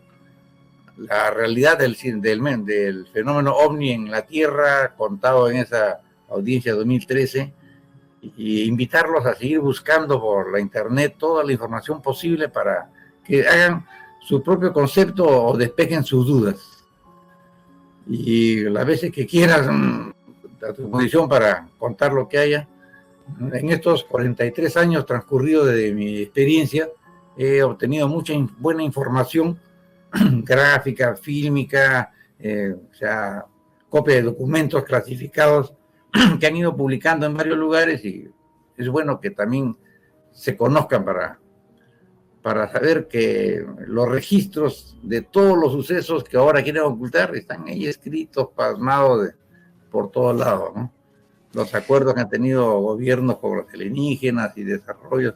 O sea, me encantó estar en este momento en tu programa. Agradezco a todos tus seguidores que nos van a seguir o han apreciado este momento de conversación, y siempre para adelante, ¿no? Y pensar que mi deseo es, antes que nos ganen los años, ya tener esa convivencia con esta nueva tecnología extraterrestre para mejorar nuestra calidad de vida. Por ahí va. Y que la información esa tan clave creo que debería ser de toda la humanidad. Lo que ha dicho usted. Cierto. Creo que eso es lo más importante. Don Óscar. Alejandro Bernal, tu conclusión y tu cierre, amigo. Bueno, felicidad absoluta. Para Juan G. y para mí hoy fue Navidad. Gracias de verdad, Óscar, por darnos tanta alegría a todos los que amamos de verdad la investigación del fenómeno OVNI. Nos sentimos muy honrados de contar con tu testimonio de excepción. Y quiero quedarme, Juan G., con una frase que también comentó David Charles Groch, este militar norteamericano, pues que ha suscitado tanto revuelo en los últimos días a través de la prensa internacional, y es que en este momento deberíamos plantear un debate ontológico y sociológico para poder proporcionar las herramientas necesarias para que todos los países del mundo reevalúen sus prioridades y su visión sobre la realidad OVNI. Reitero, militar norteamericano condecorado en Afganistán, David Charles Roach, quien es un hombre que realmente comenta que Estados Unidos ha recuperado artefactos completos y fragmentos de procedencia no humana. Gracias, totalmente de acuerdo con Alejandro Bernal. Para nosotros hoy fue Navidad. Muy feliz de haber entrevistado a don Óscar Santamaría. Recuerdo cuando llegó a la cadena SER aquella grabación con su testimonio. Y lo que está diciendo Óscar Santamaría me parece algo clave. Tenemos derecho a saber. Hemos tenido una guerra fría que duró muchísimos años. No sé si por desgracia nos estamos metiendo en otra guerra fría, pero la humanidad tiene derecho a saber. Y es gracias a militares valientes, que son los que más información tienen sobre el fenómeno OVNI, como es el caso de don Óscar Santamaría, que el público, en este caso de Oculto tras la sombra, dentro de poco también será el de Caracol Radio, puede conocer de primera mano que no solamente están acá, sino que ya se está aprovechando su tecnología. Una tecnología que debería de pertenecer a todos los seres humanos, a usted y a nosotros que estamos aquí ahora mismo detrás del micro. Ojalá la sensatez impere en el mundo y esto, que es una gran verdad ya a voces ocultadas, siga su camino y pronto haya una gran revelación. Ojalá sea así. Bueno, es que esta entrevista yo creo que nos deja a Alejandro y a mí sin palabras. Lo hemos puesto todo íntegro como se lo hicimos hace unas semanas, y es que no sé, yo me quedo loco, ¿no? Por ejemplo, ahora nos comentas el caso de Jafari en Irán, este otro hombre que intentó, porque no pudo, dispararle a un ovni, ¿vale? Pero muy loco cuando le dice, no, es que lo tuyo era electrónico y lo mío mecánico. Y entonces lo electrónico lo controlan y te lo anulan y tal, lo mecánico no, porque eso es darle un gatillo y es como si disparas una pistola o disparas una ametralladora. La forma en la que lo hizo él. Y realmente, como tú decías, Alejandro, o sea, para nosotros fue como un día de fiesta entrevistarlo, sí, por todo lo que nos contó. O sea, es que los dos estábamos en shock. No sé tú qué opinas ahora que lo vemos con una semana después. Hemos escuchado lo que grabamos. Pues Juanje, reitero esa sensación, esa emoción que tuve ese día, sobre todo porque Oscar, para quienes no han tenido la oportunidad de verlo o de escucharlo en declaraciones en otras partes, es un hombre que lo cuenta con mucha naturalidad, en donde se le ve bastante certeza, sapiencia sobre sus conocimientos, lo que él comenta, mucha naturalidad a la hora de comentar esto. Y bueno, uno tener un testimonio de esta calidad, Juanje, con una fuente de este nivel, como lo es un piloto militar, un hombre que, como lo repasábamos con Juanje en el anterior bloque, que no solamente tuvo esta experiencia, sino tuvo contacto con personas en Estados Unidos que le confirmaron informaciones bastante importantes al respecto, Juanje. Yo creo que realmente tenemos que sentirnos afortunados de ser un medio en español que ha tratado esta información con tanta profundidad y sobre todo con un testimonio tan contundente y sólido como el de esta noche. Es que yo creo que lo que pasa, claro, este señor un día de repente se enfrentó al imposible que era que hay un ovni al lado de una base militar y me han mandado para que lo derribe, y lo intentó. No lo pudo derribar, ¿vale? Pero lo vio claramente al final de su experiencia, dándose cuenta que eso no era un avión convencional ni nada que pudiera hacer los seres humanos. Yo creo que a partir de ahí él empieza a investigar el tema de los ovnis, y luego, claro, sus viajes a Estados Unidos de la mano de grandes periodistas que están metidos en el fenómeno ovni, y en este congreso donde va incluso hasta un exministro de defensa de Canadá, pues hacen ya que vea el fenómeno ovni de una forma completamente distinta. Tan completamente distinta en el sentido de decir, o sea, esto es un secreto a voces, o sea, aquí hay servicios de inteligencia que realmente no es que estén familiarizados con el fenómeno ovni, sino que lo tienen completamente monitoreado. Casos como el suyo estaba en un documento de la CIA. Y luego, además, todo lo que ha pasado las últimas semanas con David Grush, y tanto con David Grush como con esa comparecencia ante el Congreso de los Estados Unidos de América, pues yo creo esto, que, o sea, este es un señor básicamente que lo que sucede es que se enfrenta un día a lo inexplicable, que es, oye, persigue a una cosa y dispárale, y resulta que esto es un ovni, no puede acabar con él. Pero lo que sí es cierto es que él incluso puede llegar a verlo, y eso ya lo que hace es refrendar el hecho de que estaba ante un aparato que era de tecnología no humana, se obsesiona con el fenómeno ovni, y luego sus viajes a Estados Unidos de la mano de grandes periodistas pues hacen que se pueda sentar incluso con el que fue exministro de Defensa de Canadá, y le suelta ni más ni menos, no, pero si es que aquí tus amigos los gringos y nuestros amigos tienen hasta 2 extraterrestres ahí metidos que nos dan información. Entonces, claro, o sea, yo creo que es la entrevista más bombazo que he hecho en mi vida, y que te hace ya que, no sé, que te replantees muchas cosas, o que dudes ya casi de todo, de cuánto tiempo nos llevan mintiendo, y si algún día se va a saber toda esta gran verdad. Oye, Alejandro, para todos los oyentes de Noche de Misterio, ¿qué le sucedió a este señor, a Jafari? ¿Cómo fue todo el incidente en Irán en el que un piloto intenta dispararle un ovni porque no lo consiguió? Exactamente, Juanje, y estamos hablando de Parviz Jafari, ex general de la Fuerza Aérea iraní. Estamos hablando de un rango bastante alto dentro de este ejército, y su historia se remonta a finales de la década de los 70, y ocurrió, de acuerdo al testimonio de este hombre, eran básicamente las 23 horas local del 18 de septiembre de ese año de 1976, y resulta, Juanje, que el aeropuerto de Teherán y las fuerzas militares de Irán comienzan a recibir una cantidad ingente de llamadas de personas que estaban observando unas extrañas luces sobre Teherán, la capital de Irán. Unos minutos después le dan la orden a Parviz Jafari y a un compañero de que vayan a interceptar esta luz, que intenten determinar de qué se trataba. Jafari y su compañero pilotaban un avión F-4 Phantom II, uno de los más sofisticados de la época, detalle importante, que ya tenía armamento con un sistema electrónico a bordo. Entonces Jafari procede a interceptar, a mirar de qué se trataba este extraño artefacto. De la base de control le dicen que al menos las lecturas de radar manifiestan que era un artefacto que tenía el tamaño de un Boeing 707, es decir, un tamaño bastante considerable. Y de acuerdo a Jafari y a la torre de control, era un extraño objeto volador no identificado que se encontraba estático, Juanje, sobre un sector de Teherán. Imagínense, es un artefacto bastante grande. Y viéndolo todo el mundo. Exacto, y lo estaba viendo todo el mundo.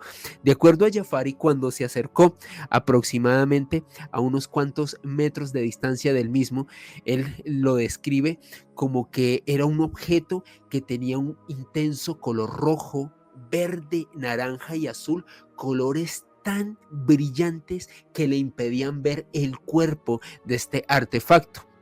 Posteriormente comenta que de este gran objeto salieron 4 artefactos más pequeños que comenzaron a realizar movimientos erráticos en ángulos cerrados. Unos instantes después, uno de estos pequeños objetos que salió de este gran artefacto se dirigió directamente al avión que estaba pilotando Parviz Jafari. Desde luego él al observar esto se sintió atacado, le iba a tirar un misil Sidewinder, uno de los también más avanzados de la época, cuando Juanje, de acuerdo a Parviz Jafari, su instrumental estaba totalmente inutilizado, no lo podía utilizar, no daba lecturas, básicamente aunque él lo accionó, no funcionó el misil que le iba a lanzar este extraño artefacto. Pasaron unos minutos, Jafari no sabía realmente a qué se estaba enfrentando, estaba muy realmente confundido con lo que estaba ocurriendo, cuando de repente se percató que uno de estos pequeños artefactos que salió del enorme aterrizó en una zona a las afueras de Teherán, en una zona arenosa, de acuerdo a su testimonio, en donde aterrizó, emitió un destello. A Jafari le dieron la orden desde la torre del control que intentara interceptar este pequeño artefacto. Él baja en picada y de inmediato este artefacto se eleva, pasa al lado de su avión realizando una maniobra que desde el punto de vista de Parviz Jafari, un militar entrenado, era imposible para la época. Lo evade y unos instantes después nuevamente ingresa al artefacto grande desde que tenía pues el tamaño de un Boeing 707. Jafari quería continuar en estas maniobras cuando de la torre de control le dieron la orden de regresar a la base. Realmente él decía: me sentí rebasado técnicamente en ese momento, no sé a qué me enfrenté, y es básicamente, Juanje, uno de los incidentes ovni más impresionantes de la historia, el ovni de Teherán en el año 1976. Es uno de los incidentes ovni más importantes de la historia. O sea, además, por los testigos, ¿no?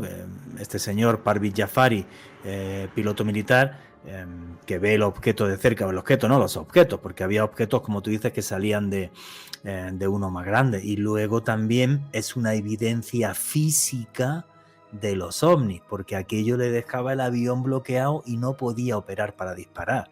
O sea, eso es algo que no lo tiene a día de hoy todavía ningún avión, ¿vale? O sea, esa capacidad tecnológica tan absurda que pueda hacer ataques electrónicos a otro a esas velocidades y dejarlo así.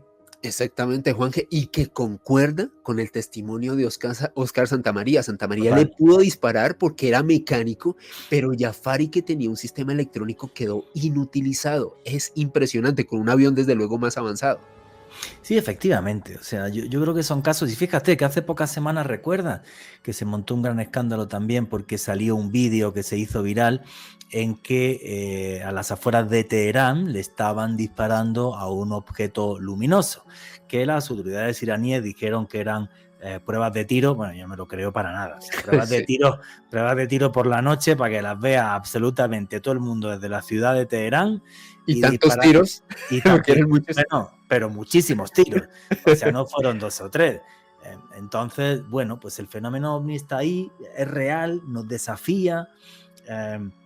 Gracias a personajes como Óscar Santamaría, creo que tenemos una visión 2.0, porque cuando habla militares, cuando habla David Grush, cuando habla Óscar Santamaría, cuando habla David Fravor y Ryan Graves, que son los otros dos pilotos que hablaron el otro día delante del Congreso de los Estados Unidos de América, bueno, pues esto, vamos a ver, lo que yo he dicho, esto no es ser escéptico, es ser negacionista.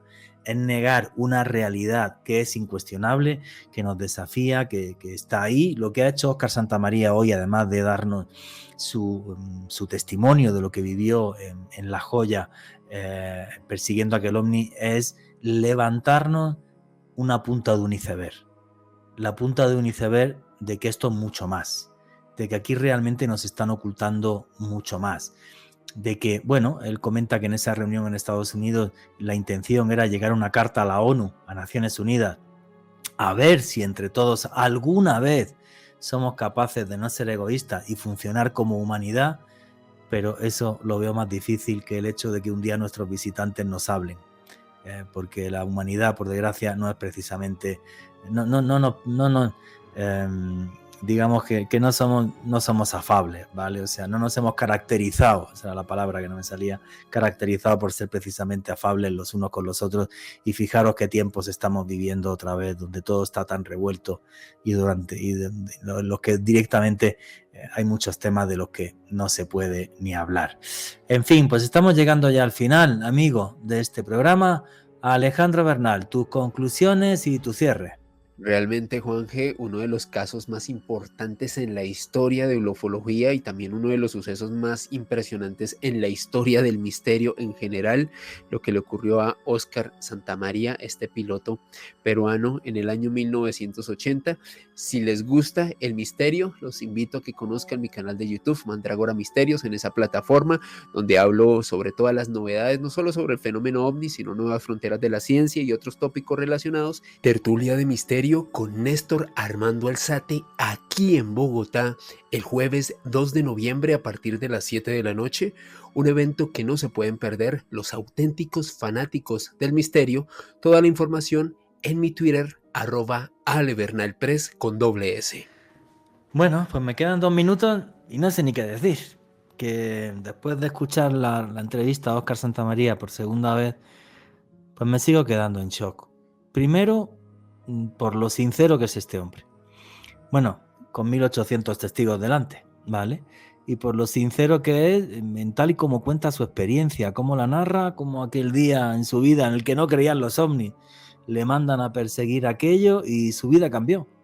Y se empieza luego a obsesionar con el fenómeno y con intentar comprender lo que aquel día se le hizo incomprensible, que creo que es un sentimiento muy humano y es el sentimiento que mueve a toda la gente que escucháis este programa y que escucháis este podcast y que sois millones. Gracias a Dios que nos seguís, ¿no?, por nuestro trabajo. Y luego, aparte de ese testimonio, repito otra vez, esa punta del iceberg en la que no sé si estos militares están haciendo bien porque piensan que somos tan egoístas que nos vamos a dar de tortas por esa tecnología, o al revés, los egoístas son ellos que no la comparten. Yo creo que esto sí es verdad que ya es algo que un día tiene que salir a la luz. No sé si lo veré yo, ¿no? Ya tengo 50 y tantos, no sé si lo veré, pero esto algún día tiene que salir a la luz. Y es posible que salga a la luz en un momento en el que la humanidad realmente lo esté pasando mal. Y todo apunta a que la humanidad en las próximas décadas, debido al cambio climático y debido a la radicalización política que no para de subir, es posible que realmente llegue a pasarlo más. Quizás sea ese el momento en el que abrir esto y decir, a ver, que no somos los únicos en el universo, sino que somos un pequeño mono desnudo en un planeta azul ínfimo, en medio de un enorme vacío y oscuridad. No somos nada y somos tan crueles que somos capaces de destruirnos hasta nosotros mismos. Quizás ese momento sea capaz de remover nuestras conciencias, a ver si somos capaces algún día de trabajar todos juntos en algo. Ojalá me equivoque y seamos capaces de hacer eso. Péguense siempre a la luz y no nunca dejen de mirar a las estrellas porque nos susurran y nunca olviden que vivimos en un mundo mágico porque está repleto de misterio.